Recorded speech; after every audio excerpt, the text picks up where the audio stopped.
আজকে যখন আমি পোলাও আর গরুর মাংস রান্না করতেছিলাম তখন হঠাৎ করেই মনে পড়লো বেশ কিছুদিন আগে ফেসবুকে এক আপুকে নিয়ে অনেক বেশি ট্রল হচ্ছিল। আপু মেবি পোলাও না বলে প্লাও বলে ফেলেছিল। এটা মেবি তার প্রোনাউন্সিয়েশনের প্রবলেম অথবা অন্য কিছু। আমরা বাঙালি একটা ইস্যু পেলে সেটাকে নিয়ে অনেক বেশি ট্রল করতে পছন্দ করি। অনেকে তো এরকম আছে, ভালো খারাপ যাই হোক না কেন সেটা নিয়ে কথা বলতেই হবে, কোনো কিছুর পেছনে কথা বলাটাকেই মুখ্য মনে করেন তারা। পৃথিবীতে অনেক রকমের মানুষ আছে, এই অনেক রকম মানুষের মতামত, রুচিবোধ, তাদের জীবন ধারণ, কথা বলার ধরন কখনোই একরকম হবে না। এই সহজ জিনিসটাই কিছু মানুষ কঠিন, এই সহজ জিনিসটাকে মানুষ সহজভাবে নিতে পারলেই মানুষের সম্পর্ক ভালো থাকবে, তাদের মস্তিষ্ক ঠান্ডা থাকবে এবং তাদের চিন্তাধারার অগ্রগতি হবে। ভিডিও শুরুতেই আমি অনেক বেশি কথা বলে ফেলছি, আসলে এরকম কিছুই না। আমাদের সমাজে প্রতিনিয়ত যে ঘটনাগুলি ঘটে আমি তারই একটু আপনাদের সাথে শেয়ার করছি। তো চলেন এখন গরুর মাংসটা রান্না করি। গরুর মাংস অনেকে অনেকভাবে রান্না করে, আর এটা এত কঠিন কিছুই না, সবাই রান্না করতে পারে।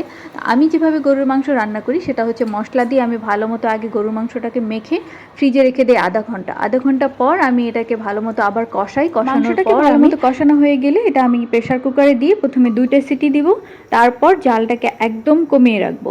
এভাবে মাংস রান্না করলে মাংসটা অনেক বেশি সফট হয়, খেতেও মজা লাগে, আর মাংসের যে মশলাটা সেটা মাংসের গায়ে খুব ভালোভাবে লেগে থাকে। এখানে পোলাও রান্না করার জন্য আমি রাইস কুকার হাঁড়ি ইউজ করছি। প্রথমে আমি তেল দিয়ে গরম মশলা দিয়ে একটু নেড়ে চেড়ে আমি চালটাকে দিয়ে দিব। তারপর আমি চালটাকে কিছুক্ষণ ভাজবো।